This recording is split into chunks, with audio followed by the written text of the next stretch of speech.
कहानी को पूरा समझने के लिए कहानी के पिछले सभी भागों को ज़रूर देखें। उसका लिंक मैं आपको डिस्क्रिप्शन बॉक्स में दे दूँगी और साथ में कमेंट बॉक्स में पिन भी कर दूँगी, तो आप वहाँ से भी जाकर देख सकते हैं। अपने शैतानी नज़रों से सितारा को देखता हुआ मयंक आकर्ष की तरफ पलटा और एक एविल एक्सप्रेशन देते हुए कमरे से बाहर चला गया। उसके जाने के बाद आकर्ष ने दरवाज़ा अंदर से बंद किया और सितारा की तरफ बढ़ गया। सितारा एकटक उसे ही देख रही थी। ब्लू शेरवानी में वो एकदम कहर ढा रहा था। वो उसे देखने में इतनी ज़्यादा खो गई थी कि उसे पता ही नहीं चला कब उसके इतने करीब आ गया। एकदम सिहरते हुए उसने अपनी आंखें बंद कर ली। आकर्ष की ठंडी उंगलियों का स्पर्श अपनी गर्दन पर महसूस कर उसके पूरे जिस्म में एक सिहरन सी दौड़ गई थी। आप यहाँ क्यों आए? कोई देखेगा तो अच्छा नहीं लगेगा, उसने बड़ी मुश्किल से खुद की बढ़ती हुई सांसों को काबू कर कहा। आकर्ष अभी भी उसकी डोरियां बांधने में बिजी था। उसने उसे पलटकर उसकी पीठ को अपनी तरफ किया और अच्छे से डोरियां बांधकर उसके गर्दन पर हल्के से चूम लिया, तो सितारा ने अपने लहंगे को मुट्ठियों में भींचते हुए मुट्ठियां बंद कर ली। उसकी आंखें अपने आप ही बंद हो गई।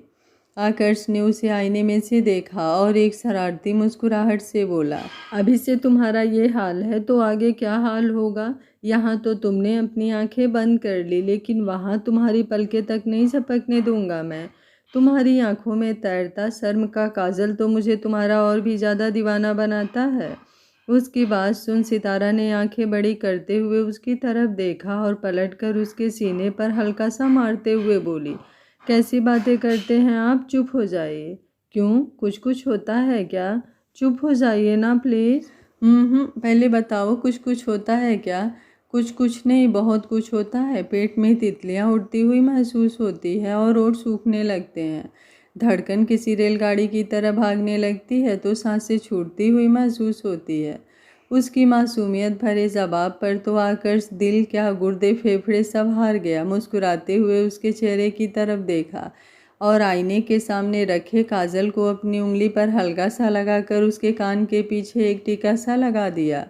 वैसे तो मैं तुम्हारा नज़र बट्टू बनकर हमेशा तुम्हारे साथ रहूँगा, लेकिन फिर भी एक्स्ट्रा प्रोटेक्शन अच्छी रहती है, उसने मुस्कुराते हुए कहा, तो सितारा ने अपना सिर उसके सीने से छुपा लिया। दरवाजे के बाहर खड़ा मयंक दरवाजे पर कान लगाए उनकी ही बातें सुन रहा था। अब तो प्यारी भाभी जी को मेरी नज़रों से काला टीका तो क्या कोई भी नहीं बचा सकता।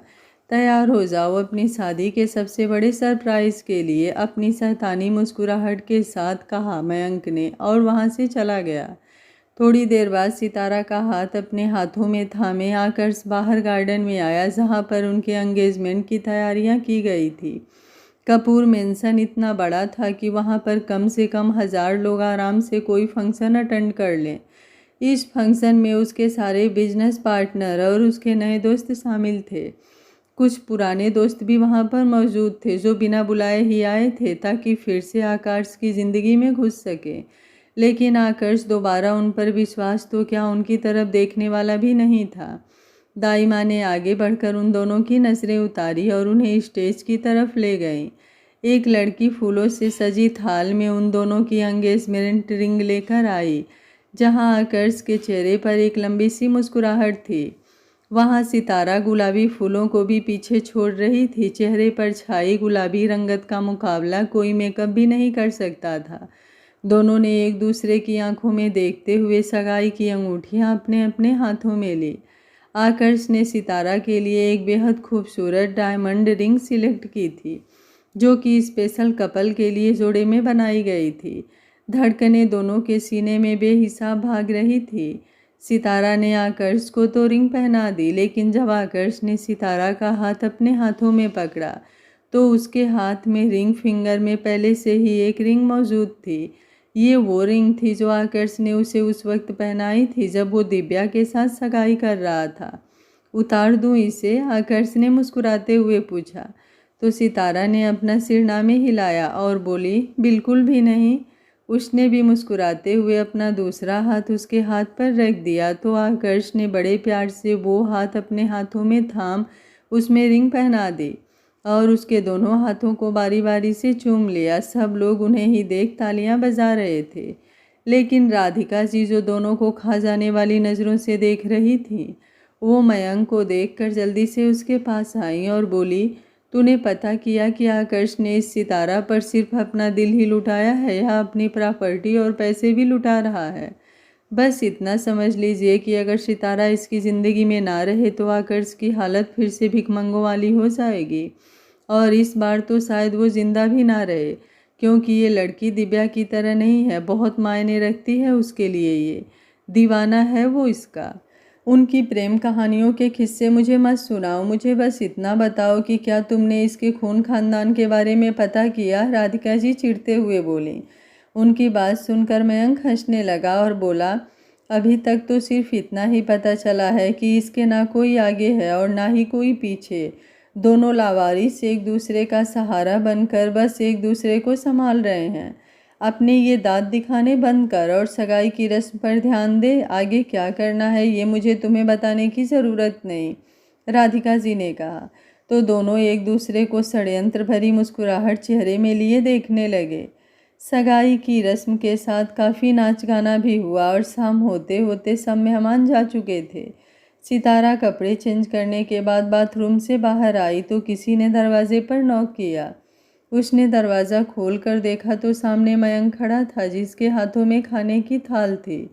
उसे खाना लिए देख सितारा हैरान थी। वहीं मयंक ने एक नज़र सितारा को देखा और फिर उस खाने से भरी थाल को शैतानी नज़रों से देखने लगा। वो आप थक गई होंगी, इसलिए मॉम ने आपका खाना रूम में भिजवा दिया, मयंक ने अंदर आते हुए कहा, जबकि सितारा अभी भी दरवाजे पर खड़ी थी। उसने हल्का सा मुस्कुराते हुए उसकी तरफ देखा और बोली, शुक्रिया, पर इसकी कोई ज़रूरत नहीं है। एक बार आकर आ जाए उसके बाद मैं खुद से लेकर खा लूँगी, आप फिक्र मत कीजिए। उसे मना करते देख मयंक को बहुत गुस्सा आया। उसके चेहरे के भाव बदल रहे थे, लेकिन जल्दी से उसने खुद पर काबू किया और बोला, क्या आकर्ष भाई की तरह आप भी मुझसे नाराज़ हैं? मैं मानता हूँ मैंने बहुत गलतियाँ की हैं, लेकिन अब मैं उन गलतियों को सुधारना चाहता हूँ।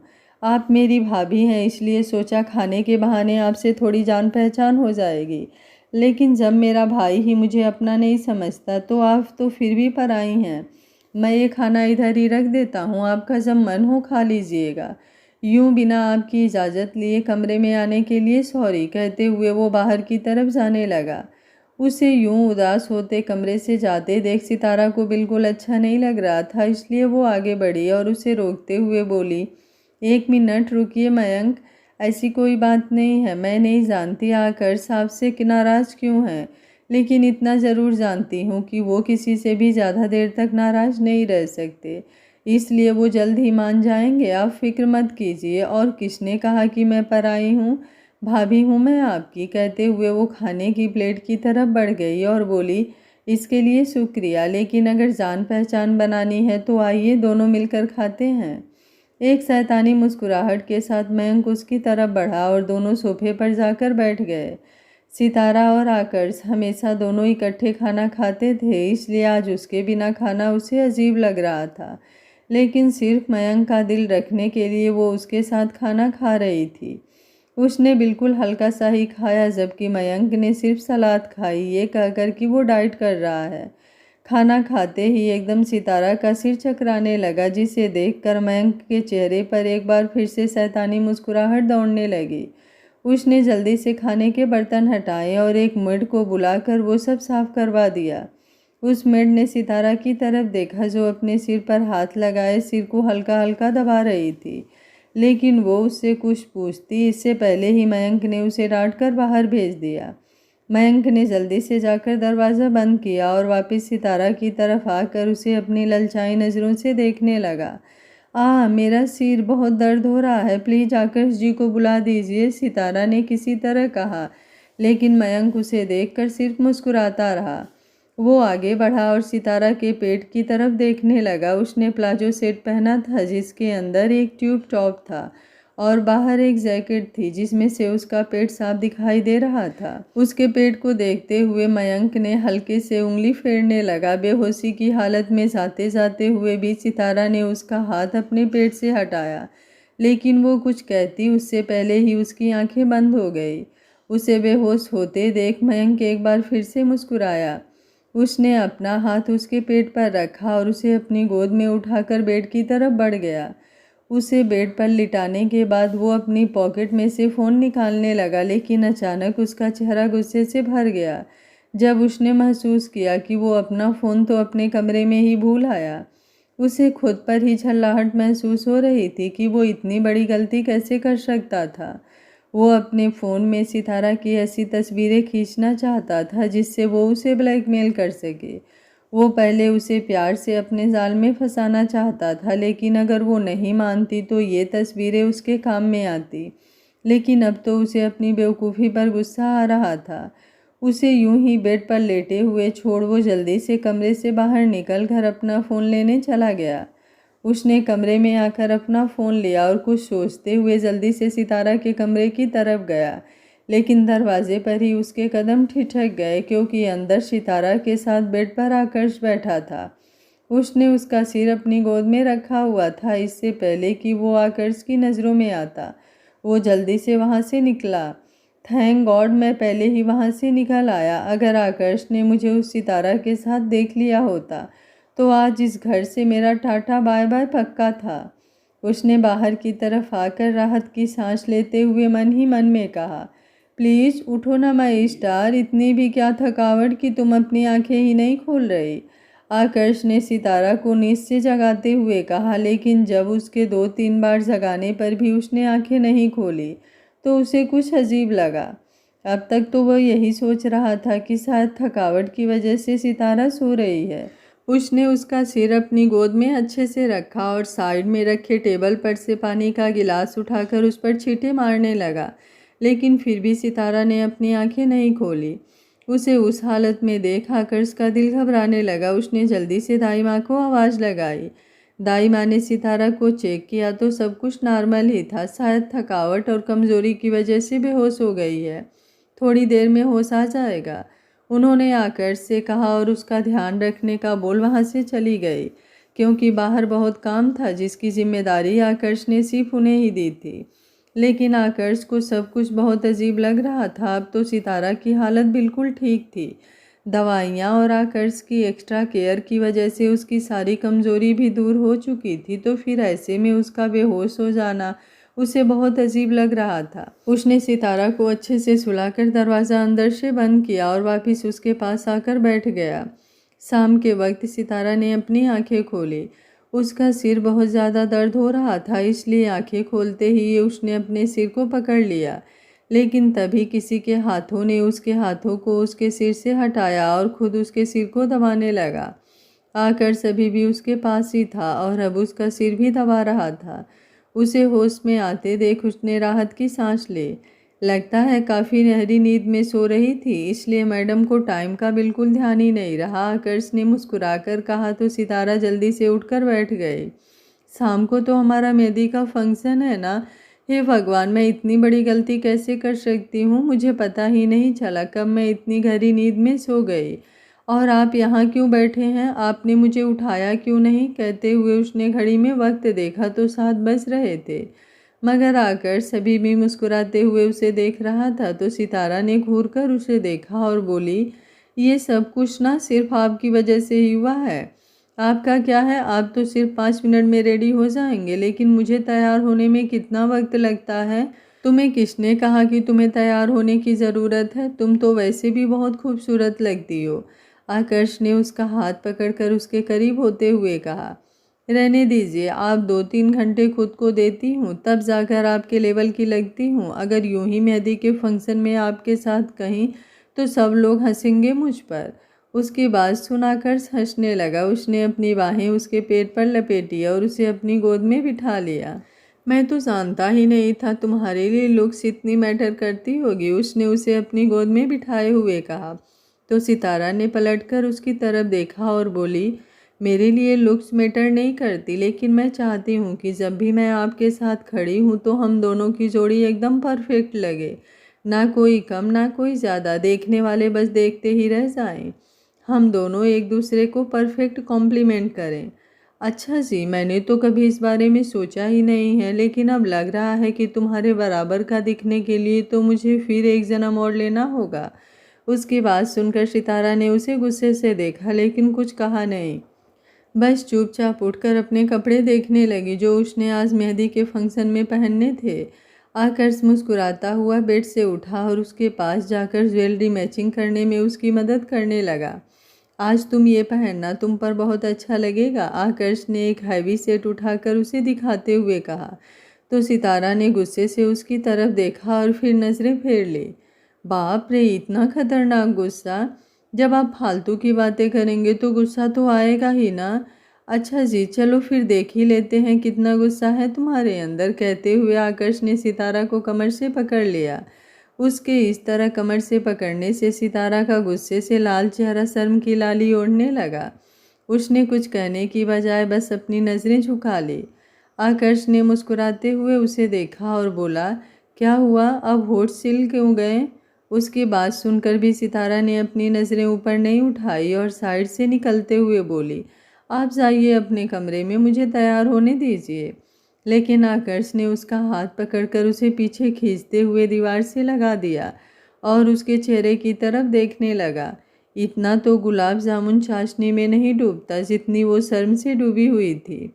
उसने उसके कंधे पर हाथ रखा तो उसकी जैकेट थोड़ी सी नीचे सरक गई। आकर्ष ने उसे देखते हुए उसकी जैकेट को ऊपर किया, लेकिन फिर अगले ही पल उसने उस जैकेट को पूरी तरह नीचे कर दिया।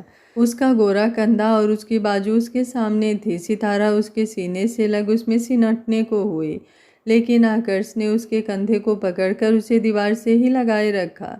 क्यों तंग कर रहे हैं आप मुझे? तंग कहाँ कर रहा हूँ, मैं तो बस देख रहा हूँ तुम्हें गुस्सा कब और कितना आएगा।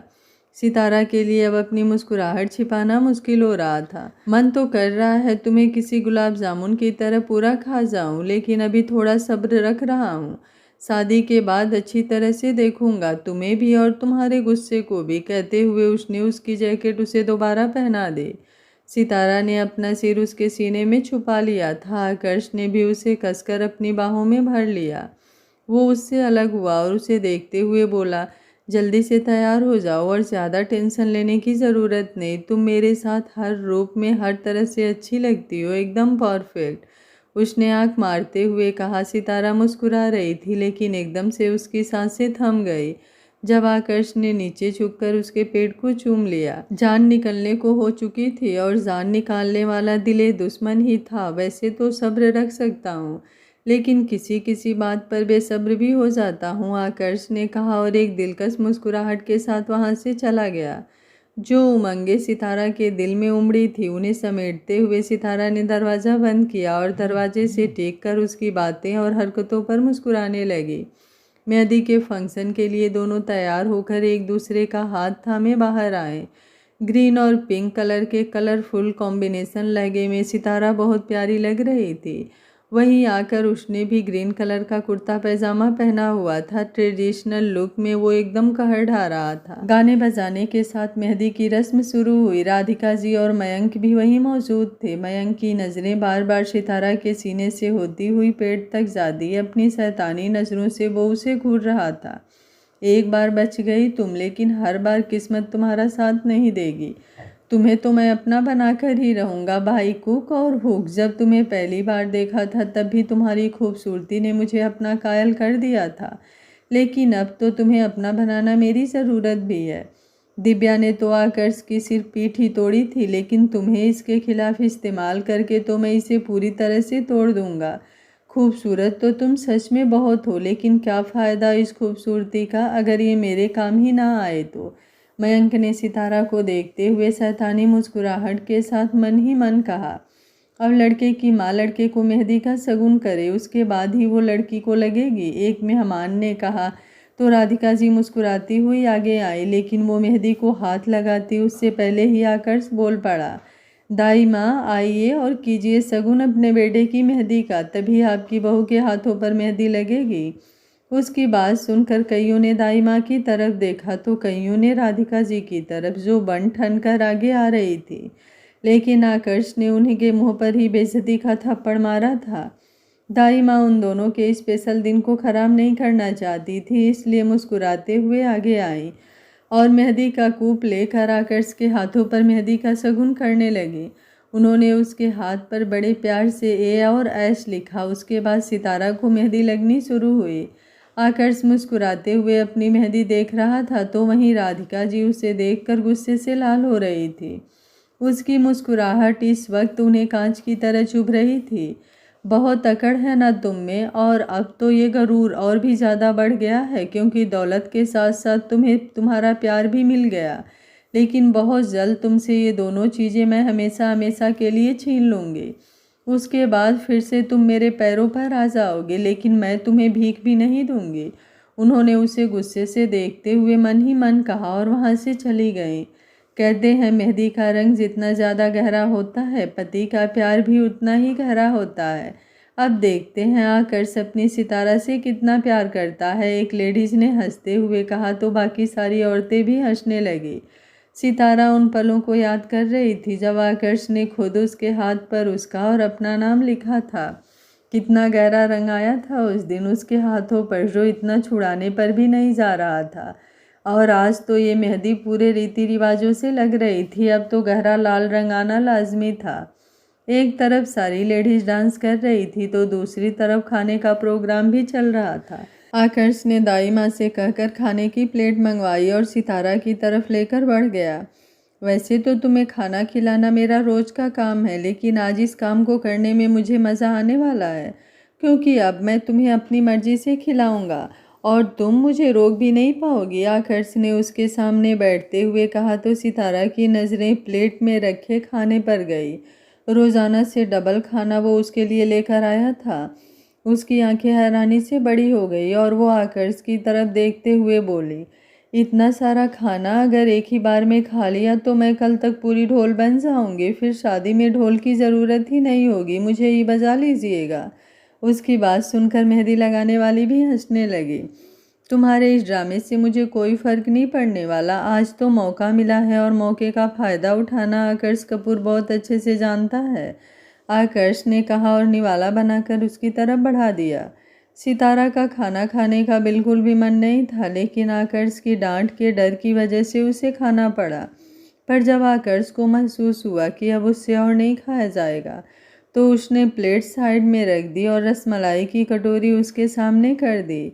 सितारा की आंखों में चमक आ गई क्योंकि उसे को रसमलाई बहुत पसंद थी। लगता है भैया आपको बहुत प्यार करते हैं, इसलिए आपके बिना कहे ही आपकी सारी बात समझ जाते हैं। बहुत लकी हैं आप, मेहंदी वाली ने कहा तो सितारा ने मुस्कुराते हुए आकर्ष की तरफ देखा। किसी के कहने की तो ज़रूरत ही नहीं है, उसका प्यार उसकी आंखों में दिखाई देता है। उसकी निगाहें ही बता देती थी कि उसकी सारी दुनिया सितारा में बसती है। आपके इस प्यार ने मुझे भी खुद से प्यार करवा दिया है। अगर इतना सारा दुख और तकलीफ़ पाकर आपका प्यार मुझे मिले तो हर जन्म में ये दर्द मुझे मंजूर है। भले ही वो दर्द कितनी ही तकलीफ़ दे, लेकिन आपका इश्क वो मरहम है जिसके लिए मैं सब कुछ हंसते हुए कबूल कर लूँ। सितारा ने आकर्ष को देखते हुए मन ही मन कहा। राधिका जी गुस्से में अंदर आ गई तो दरवाजे पर ही उनकी टक्कर मयंक से हो गई। एक वो आकर्ष है जो पूरी दुनिया को अपनी मुट्ठी में करके बैठा है, और एक ये मेरा निकम्मा बेटा है जिससे एक बिजनेस तक नहीं संभाला गया। आज सिर्फ तेरी वजह से उसने मुझे भरी महफिल में बेइज्जत कर दिया, लेकिन तुझे क्या, तुझे तो इन सब से कोई फ़र्क ही नहीं पड़ता। वो मयंक पर चिल्लाते हुए बोली। मयंक उनकी डांट सुनकर भी मुस्कुरा रहा था, लेकिन उसकी ये मुस्कुराहट खूबसूरत बिल्कुल भी नहीं थी। उसने अपने हाथों में पकड़ा हुआ एक छोटा सा कैमरा उनके आगे किया और बोला, आपकी सारी बेइज्जती का बदला लेने का बंदोबस्त मैंने कर लिया है।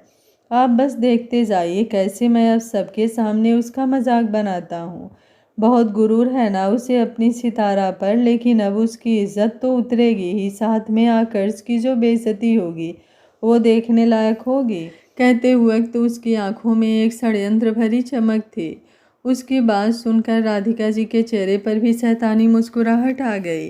अब तक तो सिर्फ उससे नफरत थी, लेकिन अब तो इस नफरत को उसने और भी ज़्यादा बढ़ा दिया। उस रागिनी की वजह से भी मुझे पूरी दुनिया के सामने बेइज्जत होना पड़ा था, और आज आकर्ष ने भी वही किया। लेकिन अब बस, अब और नहीं, इसका अंजाम भी वही हुआ जो उस रागिनी का हुआ था। अब तक इसने सिर्फ राधिका कपूर का गुस्सा और नफरत देखी थी, लेकिन अब ये उसका वो रूप देखेगा जो इसने कभी सपने में भी नहीं सोचा होगा।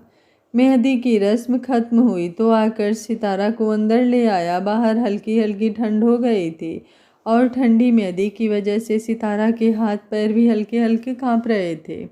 प्लीज़ माई स्टार, हाथ धो लो ना, देखो तुम्हारे हाथ पैर कितने ठंडे हो गए हैं। अगर इस ठंडी मेहंदी की वजह से तुम बीमार हो गई तो। आकर्ष ने सितारा को बेड पर लेटाने के बाद कहा और हीटर ऑन करने लगा। जी नहीं, ऐसा कुछ नहीं होगा, ये मेहंदी ऐसी ही होती है। और अगर धो लूँगी तो गहरा रंग कैसे आएगा? और अगर गहरा रंग नहीं आया तो सवाल आपके प्यार पर ही उठेगा। सितारा ने यूं ही बेफिक्री से कह दिया, लेकिन ये बातें सुनकर आकर्ष के हाथ रुक गए। वो उसके पास आया और बोला, क्या तुम्हें अभी भी मेरे प्यार पर कोई शक है? उसकी आंखों में इंटेंसिटी देखकर सितारा को एहसास हुआ कि उसने क्या कह दिया था। उसने अपने मेहंदी से भरे हाथों से यूं ही अपनी बाहें आकर्ष की गर्दन पर किसी हार की तरह डाल दी और उसकी आंखों में देखते हुए बोली, ना ही मेरे दिल में आपके प्यार के लिए कोई शक है और ना ही कोई सवाल।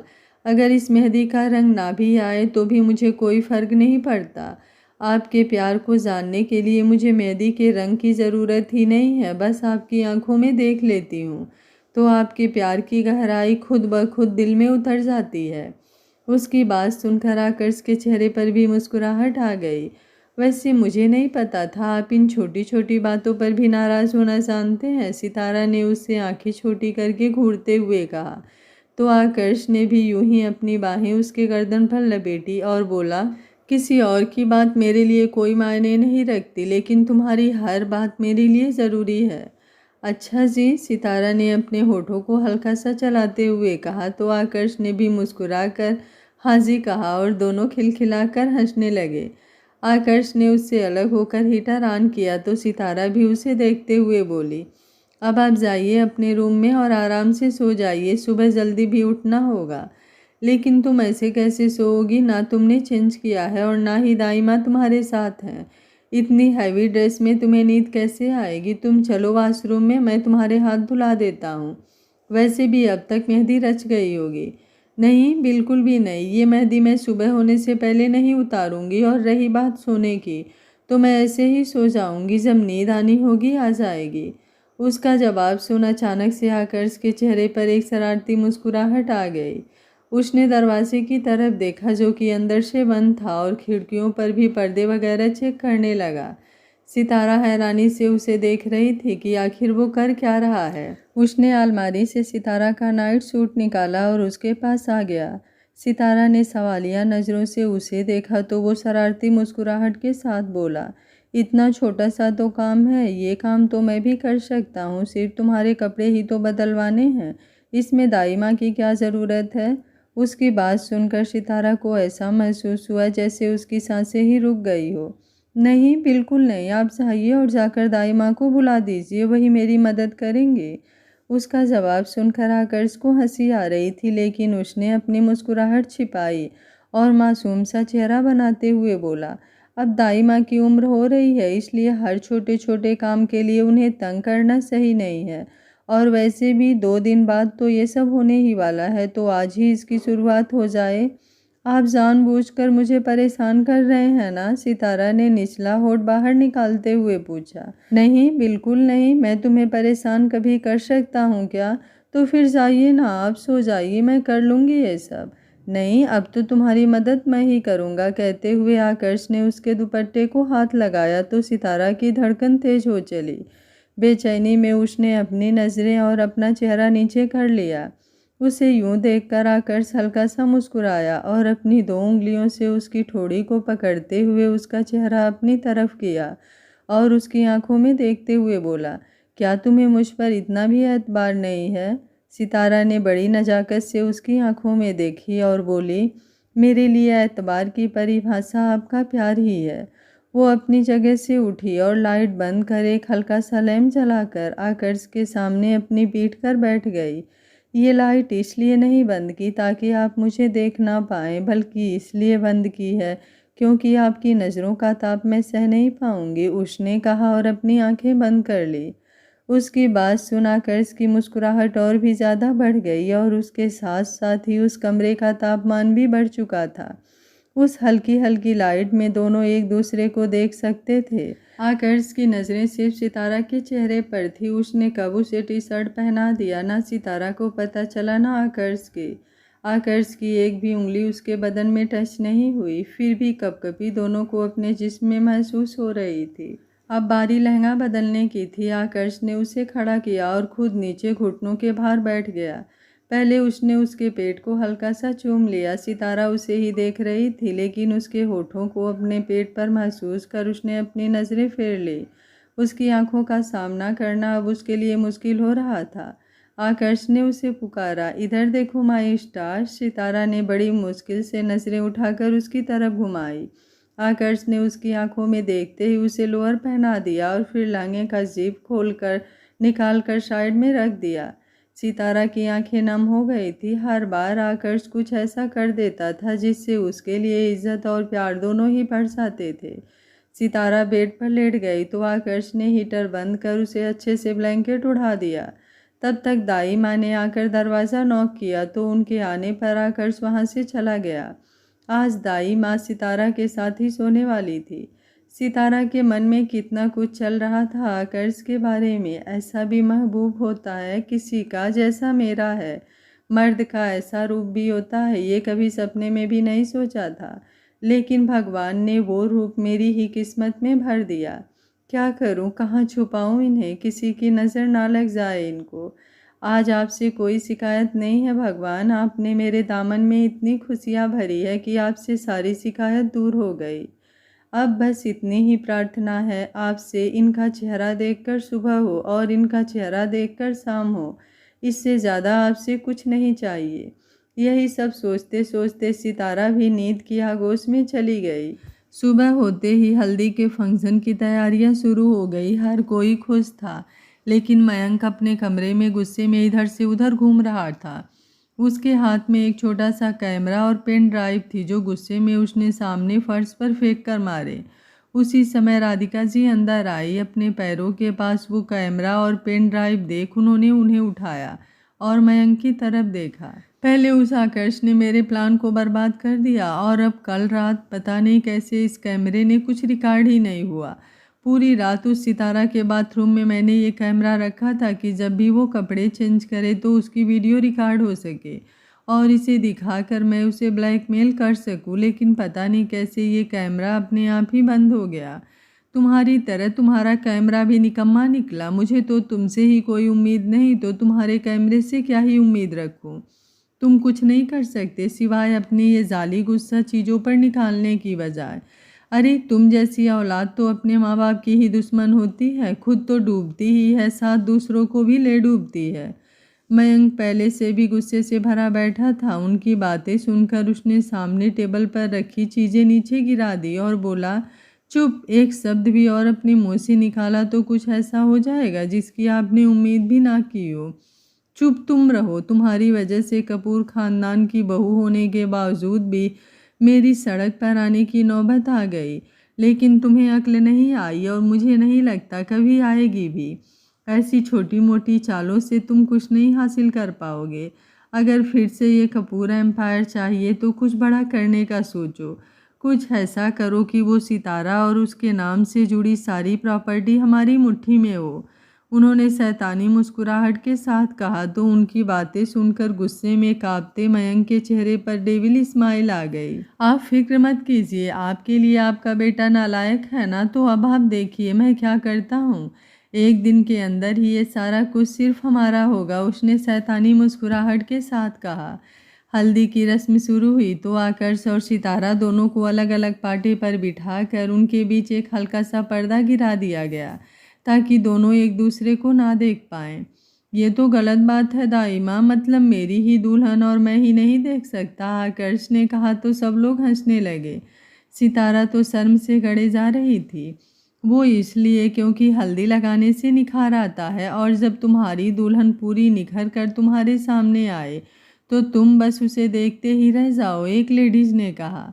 उनकी बात सुनकर आकर्ष मुस्कुराया और बोला, मेरी दुल्हन को इन सब की ज़रूरत ही नहीं है, वो वैसे भी मेरे लिए दुनिया की सबसे खूबसूरत लड़की है, इसलिए मुझे ऐसी किसी भी बात को मानने की ज़रूरत ही नहीं है। कहते हुए ही वो अपनी जगह से खड़ा हुआ और हाथों में हल्दी भरकर सितारा के सामने बैठ गया।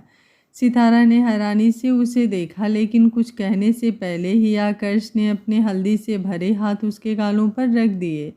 सब लोग तालियां बजा रहे थे। दाई माँ ने आगे आकर दोनों की भलाइयाँ ले ली और उन पर से कुछ पैसे वार कर ढोल वाले को दे दिए। सितारा मुस्कुराते हुए आकर्ष को देख रही थी तो आकर्ष ने भी हल्की सी आंख दबाते हुए उसे फ्लाइंग किस का इशारा किया। जितना खुश होना है हो जाओ, सिर्फ आज का दिन है तुम लोगों के पास। कल तुम्हारी खुशियों को मातम में ना बदल दिया तो मैं भी राधिका कपूर नहीं। राधिका जी उन दोनों को देखते हुए मन ही मन बोले। हल्दी का फंक्शन होने के बाद रात को संगीत का फंक्शन होने वाला था। तू छाँव है सो जाऊँ मैं, तू धुंध है खो जाऊँ मैं, खो जाऊँ मैं, तेरी आवारगी बन जाऊँ मैं, तुझे दिल की जुबां समझाऊँ मैं। तू छाँव है सो जाऊँ मैं, तू धुंध है खो जाऊँ मैं, तू वो नशा जो सर चढ़े तो आसमानों में उड़ जाऊँ मैं, तेरा ये इश्क मेरा फितूर तो जो भी कहे बन जाऊँ मैं।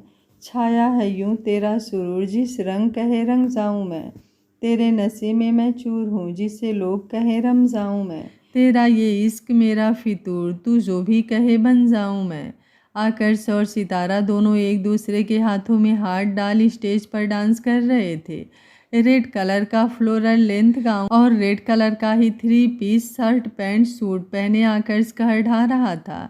दोनों इस वक्त दुनिया जहां से बेखबर एक दूसरे में खोए हुए थे। ना ही किसी की कोई फिक्र थी और ना ही किसी से कोई डर।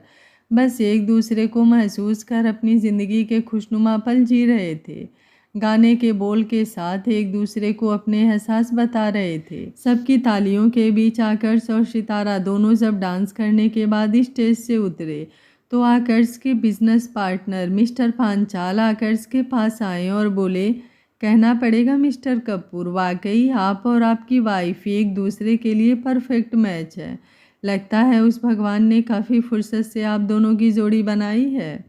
उनकी बात सुनकर दोनों ने मुस्कुराकर एक दूसरे की तरफ देखा।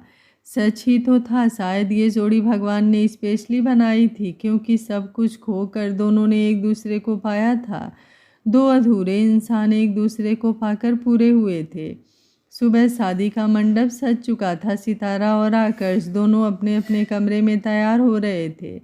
आखिर उनकी ज़िंदगी में वो दिन आ ही गया था जिसका उन दोनों को बेसब्री से इंतज़ार था। आज दोनों हमेशा हमेशा के लिए एक होने वाले थे, लेकिन शायद कोई था जो उनकी इन खुशियों को नज़र लगाने वाला था।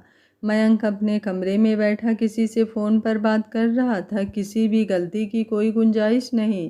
अगर गलती से भी कोई गलती हुई तो तुम इस शहर में तो क्या इस दुनिया में भी नज़र नहीं आओगे, उसने सामने किसी को धमकी देते हुए कहा।